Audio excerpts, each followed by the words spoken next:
It's here. It's now. It's Wine Talks with Paul K.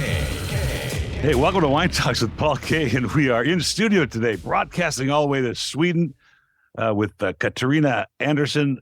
Introductions in just a moment. Wine Talks, of course, available on iHeartRadio, Pandora, Spotify, wherever you hang out for podcasting. Hey, I just launched an incredibly interesting episode with a gentleman named John Bookwalter. He is the proprietor, 26-year veteran of the Washington State wine industry. Also served on the Commission of Wine for the state. Incredible guy, just came out. And for our new Atlanta listeners, have a listen to my rant yesterday. Incredible conversation with myself, actually. So I like that, the incredible conversation with myself. Anyway, welcome to the show, Katarina. Nice to have you on again. Hello, thank you. It's great to be here. Thanks for the invite to your Wine Talks. You're in Sweden right now, but you know that's where your birthright is. But you actually live in Tuscany, or you live in Italy right now. Yeah, I'm in Sweden now for about 3 weeks, but I live in Florence, in Italy, since about 20 years. Katarina has a PhD in history, but has moved into the wine world, and we're going to talk about that a little bit. Interesting path to get there. And, you know, Florence, not a bad place to land when you're looking for European culture, wine, historical reference. How did that happen? No, for sure. I mean, I was doing my master thesis in Sweden in history, and I had been to Florence, Italy, a couple of times before. And so the European Union has their research institute just outside Florence, between Florence and Fiesole. Since my sister-in-law, she did her PhD there, so she was kind of, you have to apply, it's perfect. So I applied thinking that, because Sweden had just, they had joined the EU I think 5-6 years earlier. But still, they hadn't had really that many candidates who applied for the institute because nobody really knew about it. So I was accepted, and I think it was the perfect place to do a PhD, because the professors came from all over the world, not only Europe. So you get a lot of international input, but it was also difficult to write a PhD because you had this wonderful view from the terrace of the old monastery where they so often you sat like 3 hours after lunch staring at the view and chatting around going to the library. But yeah, it was an incredible opportunity. A little distracting. Yeah. I think, along with the fact there's all these gorgeous wines from that area, and which, you know, we're going to talk about the Italian wine scene here in a minute, but I just found this interesting because on your website, it says that you're a wine educator, wine writer, live streamer, content writer, digital marketing strategist for wineries, and translator. Yeah. And my writing focuses on small producers. That's a lot. Yeah. So, I mean, in 2014 and 2015, up until the pandemic, I also help winery in Italy with digital kind of strategies, how to present themselves on social media, how to use it. But now I would say I'm mainly wine educator and content writer about wine for wineries, helping them how to formulate themselves in English, Swedish, and also in Italian sometimes, to not be too heavy in their presentations and too information complex. And then I'm also a translator, yeah. It's interesting because Sweden, not necessarily known for, I've had Swiss wines before, some popularity, but Sweden not necessarily known as a wine consumption country. Is that changing? It has been changing a lot. I think the last 10, 15 years, Sweden has really grown and developed as a country where you buy and you're very curious about wine and to drink wine. Before, I think it still, to a certain extent, it wasn't really the alcoholic beverage of choice, because not many knew a lot about wine, and then you also went for more stronger alcoholic beverages. But now there's a huge interest and a huge market for wine, and Sweden also make wine, and I think there in the last 20 years they've also moved forward quite well, but still it's mostly hybrid grapes that grow here. So the production is not big and they're still learning a lot. But the wines are becoming better. I tasted them, I think, last year or the year before that, a couple of wineries. And they had developed a lot since I tasted them 10 years ago when it was barely drinkable. Is it mostly, well, we were talking about Armenia before we got on camera here, and look, in 2006, really, of course, there's this very part of the Armenian culture, which is the pride. So no matter what the wine tasted like, I had to say, oh, this is great. And it's like unpalatable, right? And now, you talked about, you have a friend who has a winery there. The industry's changed enough. It didn't take, it's a very slow moving needle, as we know, because you only get one chance a year. However, it's, the industry's come a long way. Are they growing mostly cold weather grapes there, like Gruner and things like that? Or are they? Well, it's mostly hybrid, like Solaris, Sauvignon Gris, what's the other? Rondo, Wow. Cabernet, something. I think the Rondo, one of the wineries explained to me that it's still a bit harder to make red wines because they need more sun. I think the white wines are coming on well now. I think some reds are okay, but still it's. But they have made huge leaps forward, and they also told me that in the beginning they didn't even know what they were doing. I mean, they were learning. They were doing. Now I think they formed an association like the Swedish Veterinary Association or something. So they try to help each other and to gain more knowledge about enology and viticulture and stuff. That's an interesting thought. We'll talk about that in a second, because I'm trying to consult with the Armenian industry about things like, a vintners association. But let's go back a second. You mentioned that the country is coming on, and I have this romantic philosophy about wine, and I got to visit the 6,000-year-old winery in Armenia, and really, let's talk about the technology for a minute. It's pretty much the same as it was, right? You take some a grape and you crush it, and it starts to ferment on its own, and it creates wine. And then what you do with it later, is basically modifying what nature's already given you. But I have this romantic philosophy that at least all generations, whether it's packaging, which is kind of convoluting the industry right now, or whether it's organic, biodynamic, we'll talk about that. But eventually, the romanticism of a good glass of wine, and I call it an honest glass of wine, is realized by all generations. And I'm wondering if you might think that's about countries as well. And we talked about Asian countries before, but on the outset, the Swedes didn't drink a lot of wine, but now they're starting to get it, and it's kind of make some sense. And wow, that glass of wine at the end of the day sure feels pretty good. You sense that? Yeah, I think so. I think also there seem to be, at least because most of the wineries are still in the southern part. So here where I am now in Skåne, and then the neighboring regions.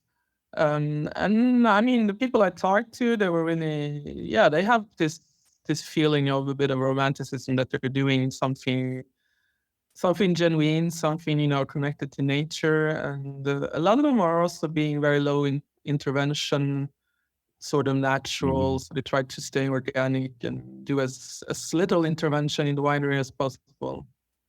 But also because they're very small. Some of them only make 1,000 bottles a year or 2,000. So we'll call them limited bottlings. They're rare, rare finds.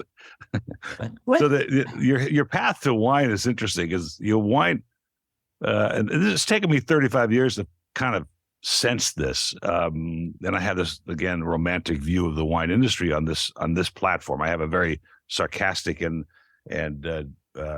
distasteful opinion of the industry as well. But in the sense of, you studied history, and I think we discussed this last time, but what the kind of history you studied, you were focusing on reform? I was studying actually the 19th century nationalist history. So how Central European and the Nordic countries who wanted to change used symbols of Garibaldi, and there was the Kossuth in Hungary, revolutionary heroes to express that they wanted change, a bit more friendly change in their home countries, but they used revolutionary heroes and the 19th century revolutions to push for change, more in a symbolic manner. So that's what I studied, which doesn't really help. So Well, it's very romantic, romanticism. So I guess it spins together well with wine. Does that include the French Revolution as well? I mean, I start from the French Revolution because it's where everything started, more or less. Right. So the symbolic language and the thing started with them. Well, which is interesting because that kind of started from the American Civil War as well. So yeah.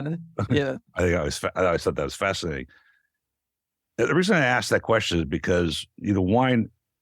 My opinion is wine is a story. I think everybody knows. Our industry would say wine is about the story, and maybe wine would be different if profitability wasn't an issue, if selling as much as we can, as fast as we can, wasn't the issue. We were just making the beverage as a romantic representation of time and place. But having a history background certainly has to tickle your fancy when you start studying wine, or vice versa. Yeah, I think so. I mean, I think it's also helped me that you try to go as deep as possible to understand. So I try to do that probably because I'm a bit of a history nerd from the beginning. So I try to look into and find also kind of under the surface kind of tendencies or sources or whatever. And I think it's also important because I think today when there's this problem with engaging the younger generations to buy and drink wine, I think, and also, I mean, another thing I would say is that often when they ask me what I do, and I said I write about wine, and people say, you write wine reviews. And I was like, no, I don't write wine reviews. So what do you mean you write about wine? And the first time they asked me that, I was like, what am I saying wrong? But then I realized that it's probably so, people are so used to write about wine is to make a tasting note or a review about wine, where you then give a score, a pointage system.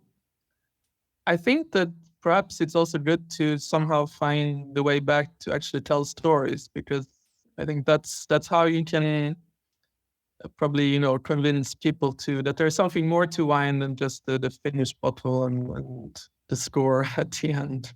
I don't know. Well, I agree with that. I think the scoring system, I mean, it has value to certain people. It's really not a 100-point scale. It's really 20 because you're not going to report anything under 80. But more importantly, I have this idea that particularly in older parts of the world, as far as the old world's concerned, even the new world, that we just pass through. Most winemakers, particularly European, will say we're just passing through. We're stewards of this land. We're stewards of this product, and we're leaving for the next generation. If you have that attitude, you will always refine and do better, as opposed to just trying to sell as much wine as you can and change the packaging and be more contemporary. And all those stories seem to me would influence what that next winemaker is going to do. They sit around the dinner. Don't you think? I mean, isn't the history roll into what's in the bottle?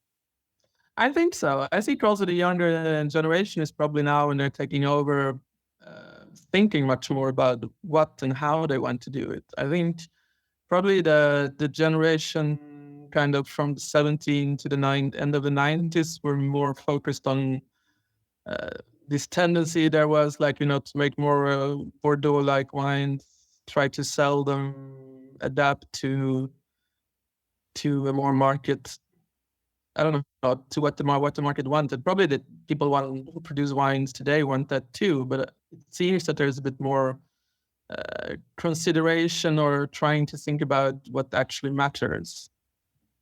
I was appalled at an article I read not too long ago where the author was criticizing the wine industry for not being more like the beer or liquor industry, and that is find the spots in the consumerism that we're looking for. And let's just say they're looking for low-cal wines, and so we're going to start making low-cal wines, or they're looking for organic or biodynamic or wine that's just in a can or in a Tetra Pak, instead of what wine really is, which is taking from what's given to you and making the best you can and representing where it's from and when it's from.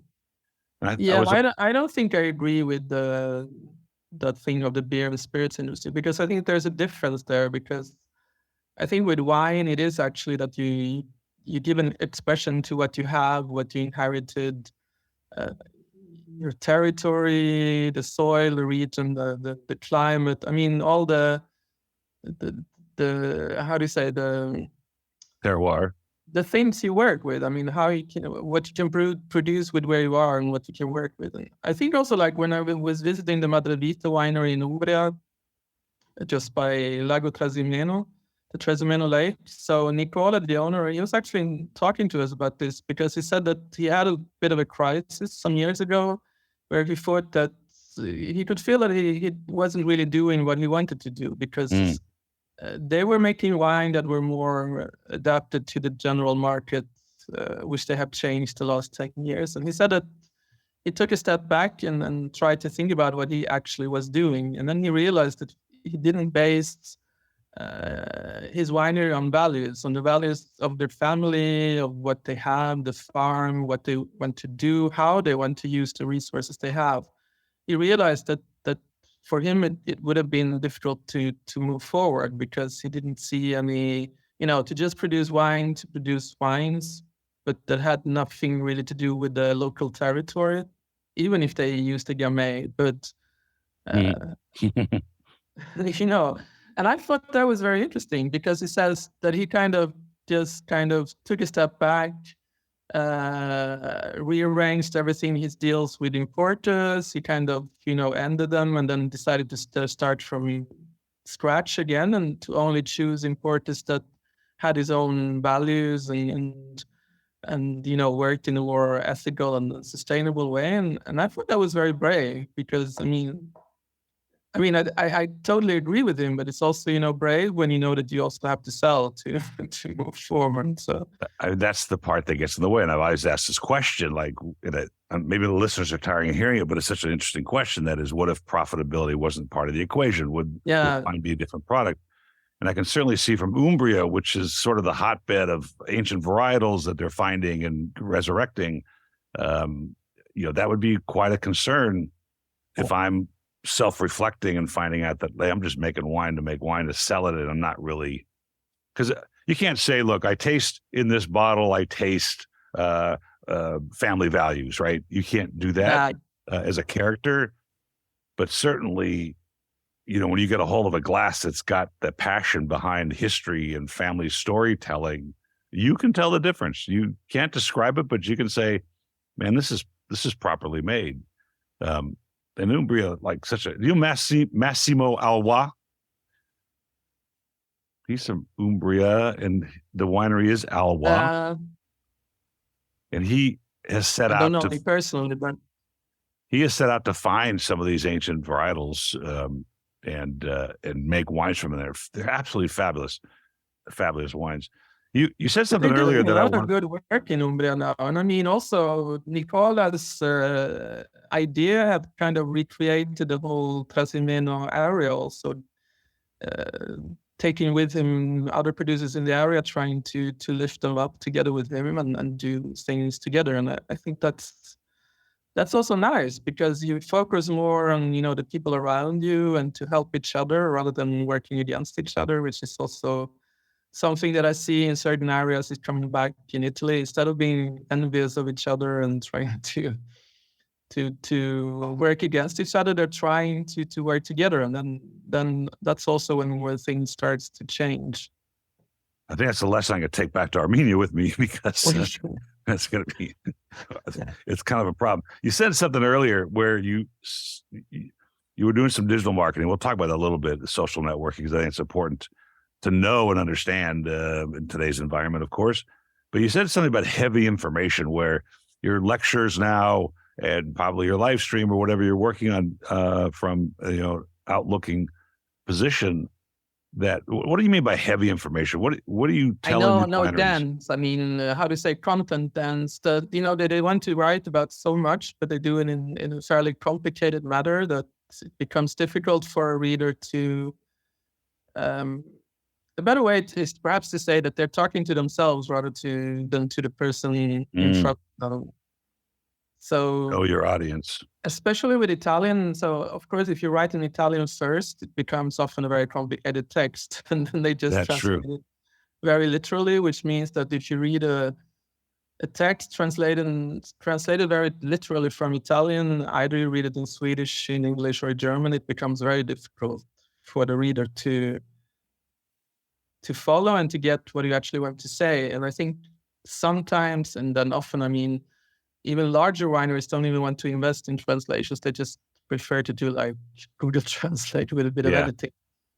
Doesn't work. I think that is often also hindering wineries in Italy because they don't realize the value of content and well-written content, and that people actually internationally, when they come to your website, it's the first impression they have of you. And if it's not a very good impression, either linguistically or because it's difficult to find things on the website, or because you're not saying that much about who you are and where you come from, what you do, but mainly, very superficial things. I mean, now everybody's talking about, their family, their terroir and things, but there are different ways of doing it that can be a bit more, easier to understand. And I think, I'm not the only one who is complaining about this. I've heard it from a lot of people, internationally. So I think that is something that has to change, but it's a bit like with the values. You have to be interested in investing in it too and believe in it, because otherwise, as a winery, and I think still there's a lot of winery who doesn't believe. They believe in investing money in other things like machinery, a destemmer or a optical sorter. Yeah. And I think the wineries who start doing this are really having quite good results. Well, it's interesting. It's interesting because when we were just before COVID, we went to Napa, and I've told the story before, so I'll net it out. But they were trying to figure out what's going to happen because, let's face it, they're farmers, right? Not honest, but a real winery starts as a farm, and you're farmers, and you have to have a farmer's mentality in order to grow grapes the way you should. And all of a sudden, you're saying, here comes Katarina. You need to write stories. You need to be more content oriented, and you got to address the audience and not address yourself. And that's kind of counterintuitive, is it not?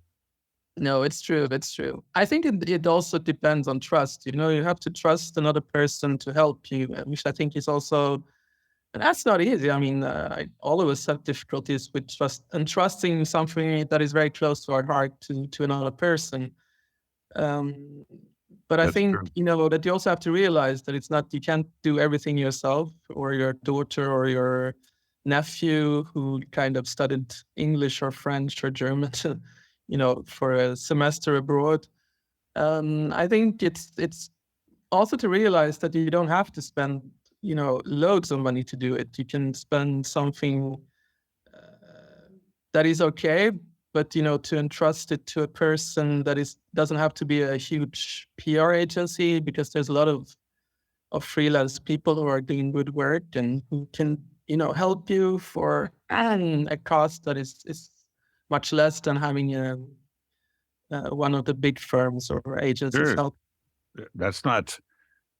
There's ways to do it. It takes more time and more energy. And I also believe, since I've done so much of digital marketing and influencer marketing, et cetera, that really the story has to come from inside anyway. To have somebody else write your story is almost fruitless, because it doesn't resonate the same way.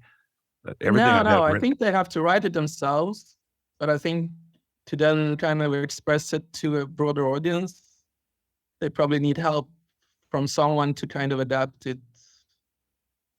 It's not they need to write it themselves, because otherwise it's not going to work. I mean, they have to come up with what they want to say themselves, because I can't create the story for them.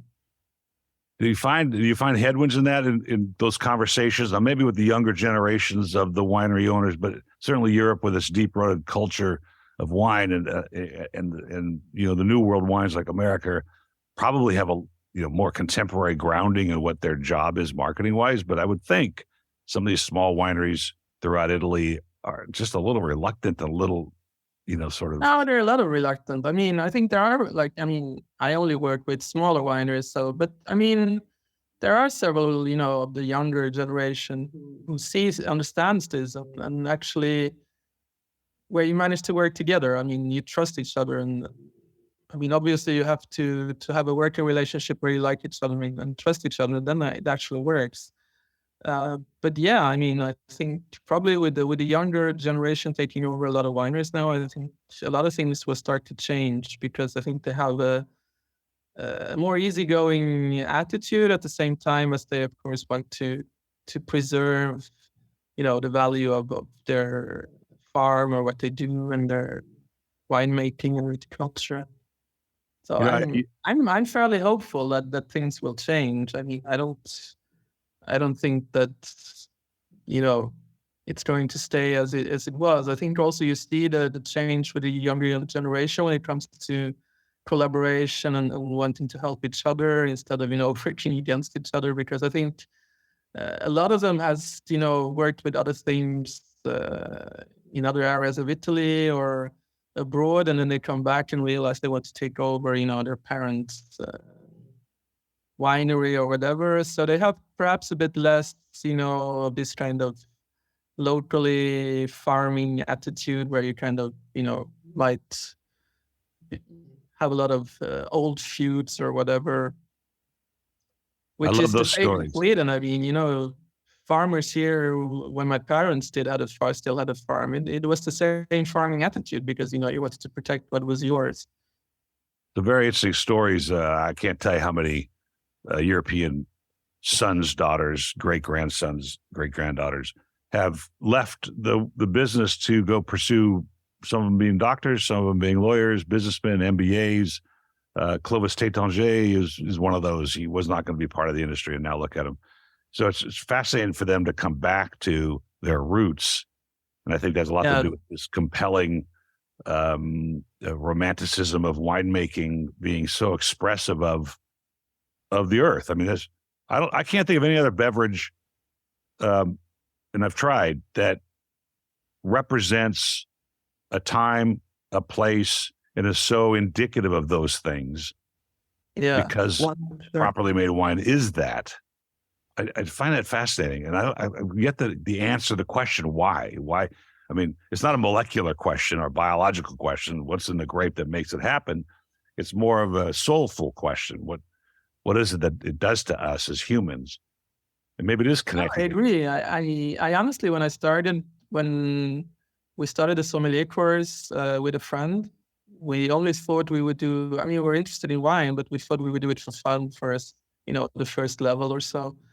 But I, at least, but also her, we were so fascinated by it all, and it was so much fun. So we did, the whole sommelier diploma and everything, and I hadn't really thought about all these things before. How wine was so connected to the history, the culture, the territory, the micro terroir, the people, and it just started to fascinate me more and more, and it still does, because nothing is ever the same, even if it's always the same.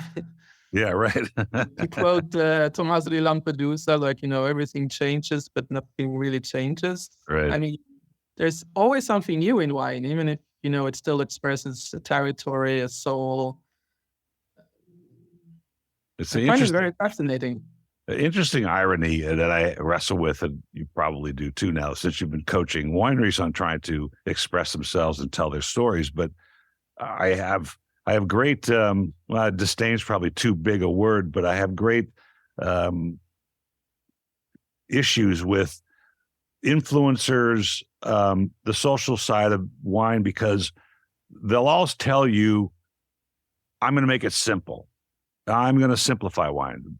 And wine's not simple. I mean, it's the more you know, the less you know. The harder you try, the more you figure out that you just haven't gotten to it yet. And I have no problem with people only learning what they want to learn. That's what humans are about. If you don't want to understand the terroir or the molecular exchange, at the tap roots, you don't have to. You can just know what a good glass of wine tastes like and what it does to you when you taste it. And so I have this great problem with people saying, I'm going to simplify wine. I'm going to make it easy for you, blah, blah, blah. But social networking kind of does that. It kind of forces you into that, right? You can't tell these magnanimous stories in social networking because you're trying to entertain as well as try to convey some information. So when you were doing that kind of consulting, I mean, was it confusing for them to understand? And did we ever really get it? Because I mean, I've done a lot of it. I don't really get it totally yet. I must say that after the pandemic, when everything became so much, so fast, and everybody started doing digital things, and at least the digital transformation in Italy was huge and very fast. And it felt like all the things I had done up until early 2020 were not. I didn't recognize myself, and I thought that it was turning everything very difficult, and everybody was doing the same thing. I think before in Italy, at least when I started doing live streaming in 2015, nobody was actually doing it. So, and then a couple of others came along in 2017. And it felt like we were together kind of constructing something that was happening in the moment, that was developing all the time. So we were kind of, trying a lot of things, and we also with some wineries that let me try together with them. Like we were doing live streaming of harvest at Montefiorello Winery, which is just next to the village behind me. But then I think now it's becoming more, because there's so many people now who says that I can do this for you. I mean, I can simplify everything. I'm, the best influencer you can find. So I kind of took a step backwards, and that's why I say I'm focusing more on the writing and helping people, wineries to, if they need help with writing, how to express themselves, how to tell their story. But I'm not focusing so much on the social media anymore. Also because social media has totally changed in the last 3 years. I mean, every single network has changed. I mean, Twitter is now X, and it's kind of totally more like a distribution channel. While before it was, a place where you met people, where everything was happening. The wine community was extremely active, and, it interchanged with people like in the tech world who were, interested in wine. You could meet like people like I met who kind of also helped me a lot, and because they were interested in Italian wine. And that side has totally kind of disappeared now, and Facebook is changing, Instagram is changing. So I think it's really difficult now for a person entering, wanting to be a social media influencer about wine, because it's all become very, that you show yourself, very egocentric. Probably it was that before too, but it was a bit more calm. I think there wasn't that many who were claim-based things. It's changed radically. So many, let's say, retailers in America decide that they want to be an online presence, and they don't realize, and I'm sure wineries don't realize this, particularly in Europe, that that's a whole different department, right? It's not an adjunct piece of business where you can, I'm going to throw some money at social networking. We're just going to have some fun with it. You can't, because it'll bury you quickly trying to get to folks. If you're trying to sell something, that's for sure. That almost impossible to make money. And so what I've seen here is two factions. There's people founding brands that try to go all digital, no presence other than that, no tasting room. I'm just going to create a brand socially because they've seen some success by other people. And then I have the wineries that are like, I think I'm going to step into the DTC world or direct to consumer world and just kind of go, oh my God, this is really hard. I mean, it's really complicated. And I'm wondering, the European culture would seem not, associated that way, but are they trying to do direct to consumer wine in Europe and Italy particularly? Do they have websites? I mean, everybody tried to do that during the pandemic. I think nobody realized that you can open direct to consumer. You mean the e-commerce, or you mean selling at the wineries? No, e-commerce. E-commerce. Yeah, everybody did e-commerce, but I think nobody really understood that you can open an e-commerce, but it doesn't mean that anybody will come buy anything. That's true. Because you have to invest a lot in marketing, and I think nobody really, unless we're the larger wineries, I don't think anybody did that. Learn that lesson really quick. Yeah. I think also there, because some wineries kind of said, well, we want to sell, we want to have influencers. Why can't we do more influencers? And I said, but just because you ask an influencer to do a post for you doesn't mean that you're going to sell a lot of wine. Probably you will not sell anything, right, unless this person has a buyer, a a group that they use for group buys, then you might sell something. But then it's not really an influencer anymore because it's more similar to a wine club or something. It's I will say to my listeners, I'm kind of happy. I did it for 35 years, and was not mainly the issue came down to I wasn't prepared at my age to regen because, like you said, it's changed so much. The post-pandemic world is so confusing. During the pandemic, it didn't matter. Whatever you told them to buy, they would buy. I collected amazing Grand Cru Burgundies and Bordeaux's and all kinds of high-end Brunellas in my cellar here because I could sell them.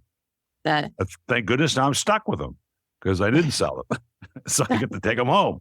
But the point being that post-pandemic has been this crazy consumerism switch, and no one knew where to go. And I'm sure somebody will land or at least be adaptive enough to know and figure it out. But I was, after 35 years, wasn't willing to do it. And so somebody took on our brand. I'm going to switch gears on you a little bit. We talked about this last time we spoke, and I was on a radio. I'm on a TV show every year before Christmas. I talked to the host, blah, blah, blah. Last time on, he says, "Hey, have you been to Messina Hoff, which is a winery in Texas? And have you tried their Sargento?" And I'm thinking to myself, what is, I can't correct the guy like on his own show, and it's a live TV show. So I ran with Sargento, which he meant was Sagrantino. And it seems like, but it seems like you're taking advantage of, or you're focusing on these smaller districts, and Montefalco and being one of those, and the grape Sagrantino, which is a wonderful grape for wine. But have you been focusing then on smaller, lesser known regions, trying to promote their message? I did that from the beginning almost because, my tasting wine has changed because when I started like the sommelier course, I think I was more the general, here they say the international taste, which was more like the French grape in Sangiovese and stuff like that, and a lot of barrique, but also because I hadn't tasted that much wine. I tasted more or less the same wine all the time. So the more I tasted, the more I visited wineries, the more interested I became in these areas that were a bit hidden, that weren't the first wineries or areas you think about, like, Montalcino or Chianti Classic or Piedmont. And I also found that these smaller areas with lesser known grapes, lesser known wineries are doing great work. They always had fascinating stories to tell you, and they always dedicated a lot of time to you, and it was just a lot to learn and a lot to see. And I also realized, like in 2015, 16, still there were like, when I traveled because I always used to go a lot to Calabria because I had friends there. So when I went to Chiro in one of the times in 2014, and a friend of mine said, "No, let's go to Chiro from La Mezia because I have some friends there." And then I said, "Oh, but can we visit like Francesco de Maria de Franco of Avita?" Because he was, in that period, I think he was one of two wineries that started to do something new in Chiro. And it's fascinated me because there was these areas that were trying to emerge, among the more commercial, industrial sized wineries that were doing, Gagliocco with additional French grapes to make them more, international friendly. And the same was, Sagrantino perhaps couldn't use international grapes, only the Rosso di Montefalco, but still, it's a smaller area, it's very rural. All the wineries are very small, except for Caprari, which is a bit larger. Well, you have Lungarotti, but they have a smaller winery in Montefalco. But, and they're all very, they all try to give their time to you when you go there. They're all very kind of interested in getting to know you, ask you what you think, to show you all their, everything they do. Often if you go to a very large winery, obviously, because they don't have the time, and they also have so many people coming through, they don't have that time or interest in it. Not always. Some of them have, but, it's not like you get a one-on-one with the owner or with the winemaker or with the, going through the vineyards, explaining, how they, they work in the vineyard, why they do it, the grapes they grow. I think it's very fascinating to me, because it's so connected to the land, to everything we talked about before, like terroir, history, culture, people. Our mutual friend Valentino Valentini, the name from Hollywood, it's like unbelievable. But here's a guy who you try to figure out how much time he has in his life because he seems to be everywhere. Yes. He does all the little things. And here he is from Montefalco. He was even the mayor at one point, making Sagrantino and the Trebbiano, the non-Tuscan Trebbiano. It's an interesting thing because you also wrote an article about Orvieto, which is another great district. And one of my first wines, my dad said, this is 1988, go find an Orvieto. I want to feature an Orvieto. And I'm like, they were around then. And I don't think I've tasted an Orvieto for years in America. And I've also tried to figure out, is it the efforts of these viticultural societies or these groups from different regions, let's say Montefalco or even the Friuli, that a wine becomes popular, or somehow the consumerism shifts? So, for instance, today, like Sancerre. I mean, Sancerre 5 years ago in America, if you could find one, they're great and they're very expensive. Now they're everywhere and everybody wants one. Right? Even my cousin ordered a Sancerre in a Spanish restaurant, and she's like, well, we don't have that here. So do you think that's consumer driven, and that somebody, that tells a friend, kind of like social networking, or that it's the result of the Valentino Valentinis, crossing the waters and trying to pitch their wines? I mean, I think that some few people probably started thinking, I'm not sure really. I think some they probably started thinking we would like to reevaluate this grape. But then I think a lot of people are not following the trend. So I think a lot of farmers, or younger generations that come down and take over today, are going on the trend, to do, reevaluate and recuperate the old grape varieties and vineyards of their grandparents.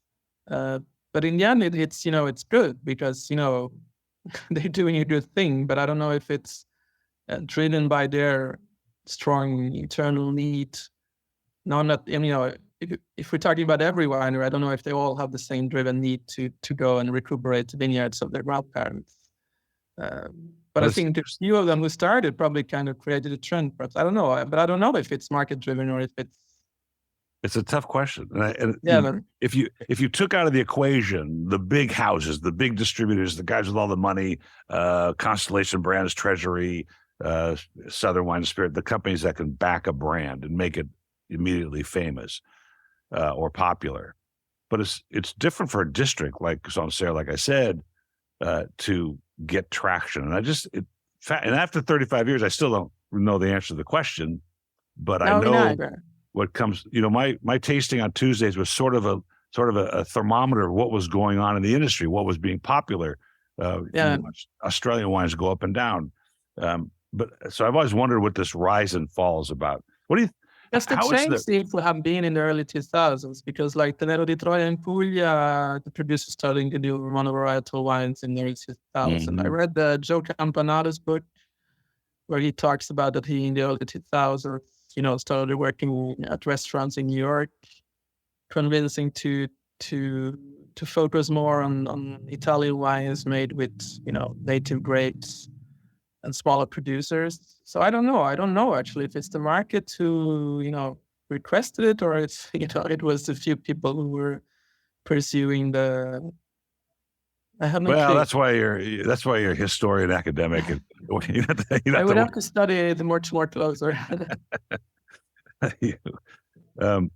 Which leads me to the interesting question that I've always wondered, because the South, Puglia is one of these parts of Italy that, over the last few years has changed radically. They've started being more varietal and regionally specific, and the wines are great, and they spent time. Armenia is another one. They had no technology, and now they have technology, and the wines are starting to express themselves. Does the average Italian consumer have preference other than their regional preference? In other words, if I live in Puglia, of course, I'm going to drink Aglianico and wines like that. Or does the average consumer in Italy kind of understand most of Italian wine? No, I don't think the average consumer, and I think the knowledge is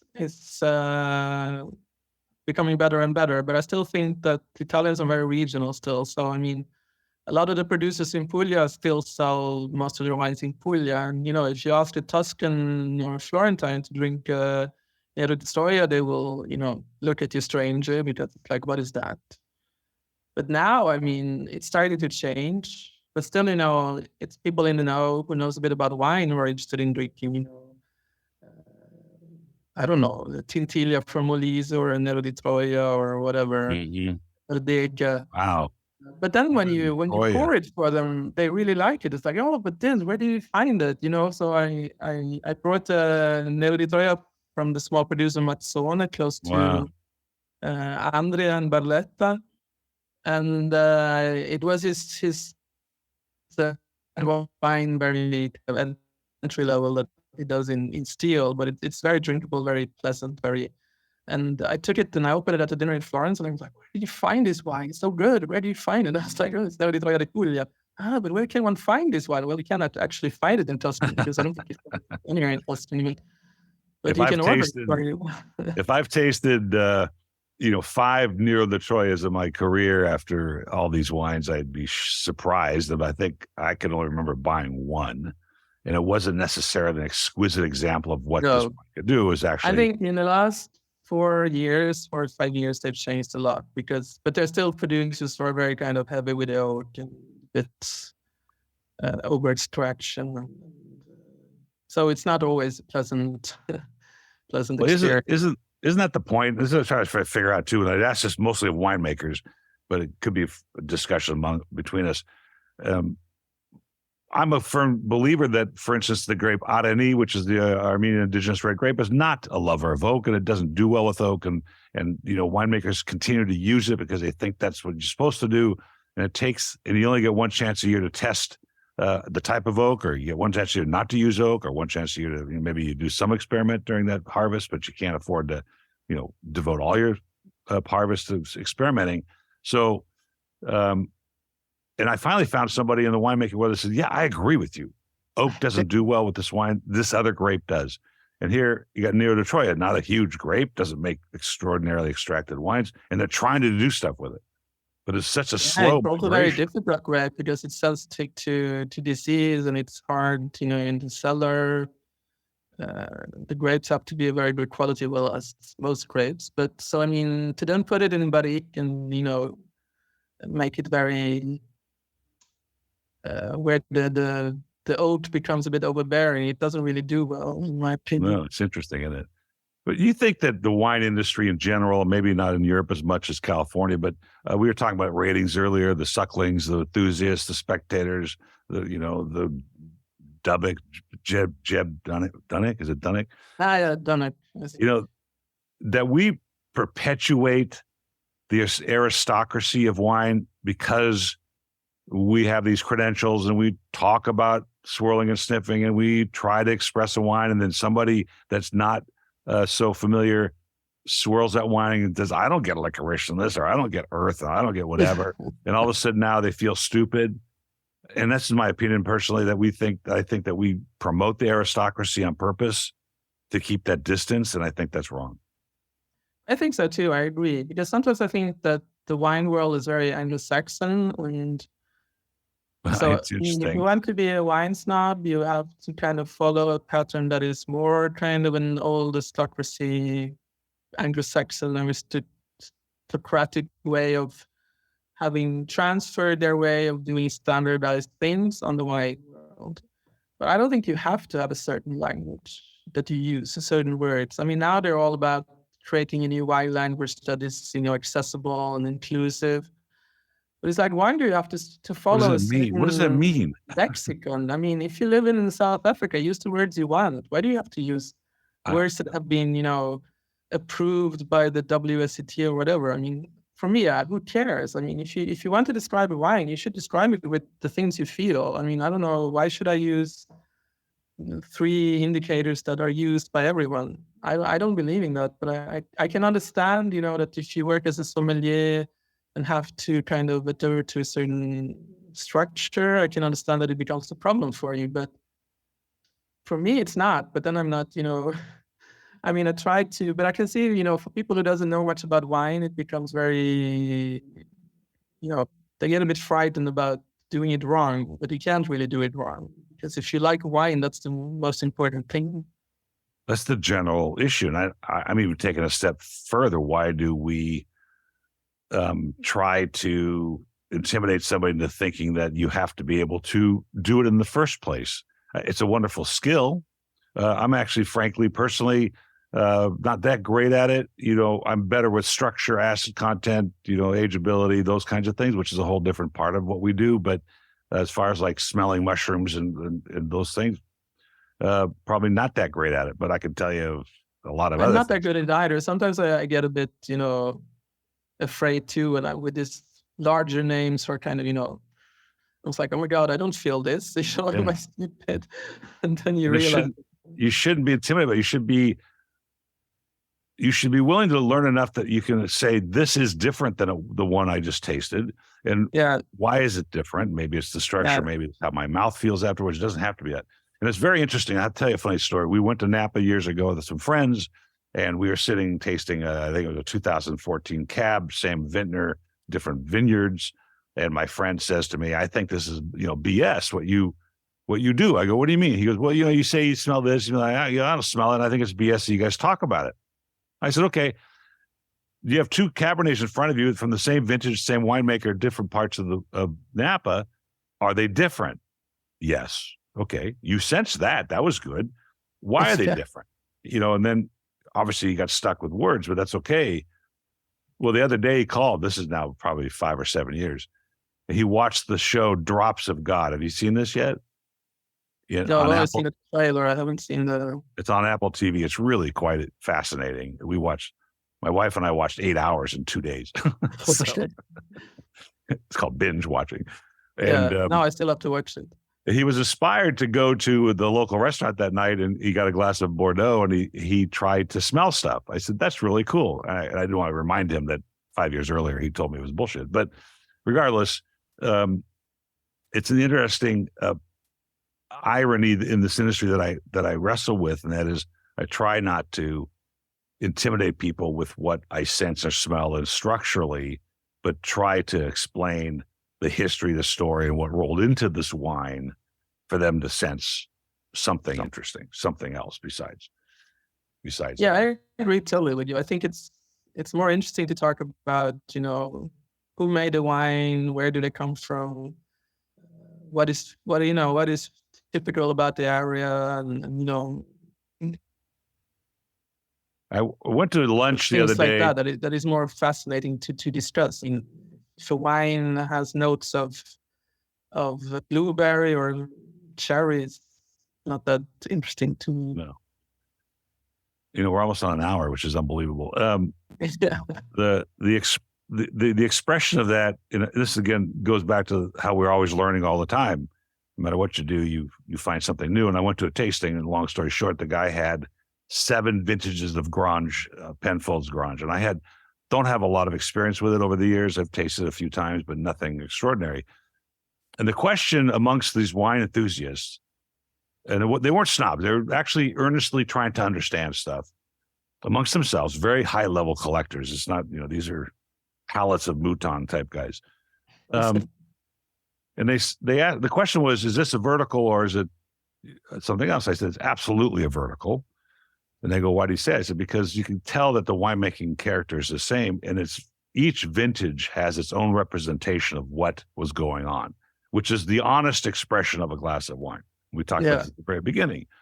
And I learned at that moment, and it's been 35 years, like, wow, here's an opportunity to really understand how much different the terroir was that year and how representative this bottle is and how honest the winemaker was about making sure that's what he or she brought to the table.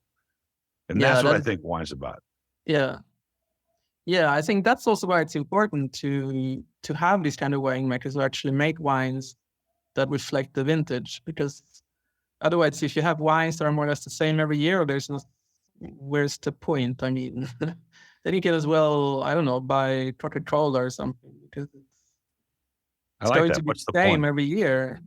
There's no history behind it. So That was a great way to put it. What's the point? That's a proactive question or a reactive question, but what's the point? Well, the point is to represent the winery. I'm going to have to wrap this up, even though we can do this again, but I do have this amazing affinity towards, and one of my latest fascinations, besides Burgundy, which is everybody's fascination, the wines of the Mediterranean islands, Sardinia, Sicily, Corsica. They have this incredible, particularly the whites, salinity to them. Yeah. That just makes me want to taste it again. Do you have the same sort of appreciation? Yeah. I think it's extraordinary. Yeah, it's so fun. Which is going to force me down to that part of Italy to not force me, require me, invite me to get down there and see some. Another area which is up and coming now. I mean, they're very small, but they're trying to work together. They call themselves the Costa dell'Idee, which is between Nicotra and Vibo Valencia. So it's on the Mediterranean coast in Calabria, and it's the area where historically they make Magliocco Canino and Zibibbo as a dry wine, not as a passito. Oh, interesting. And they're working to apply for a DOC status now in the future. Really? And also the Zibibbo, when I tasted so some of them do it dry, some of them do it sparkling, but the salinity is like extraordinary. It's like it's like tasting the sea in a glass or something. So much fun. Yeah. So much fun. And well, we're gonna have to wrap this up. It's 57 minutes. I know we can do it again and continue to talk for another hour. And I hope to see you when we're in Florence or Rome. For sure. Let me know. I'm coming back on the 22nd. So. And I'm going to be organizing some wine trips with our friends here at the villa. We're going to go down and see Valentino and do some other things. But look forward to meeting you and tilting a glass together, and maybe some fine cuisine in some local little place. Yeah, that sounds great. Such a pleasure. Thank you very much for having me. It's been really, really fun to chat with you. My pleasure, and I hope we can do it again. Okay. Thank you.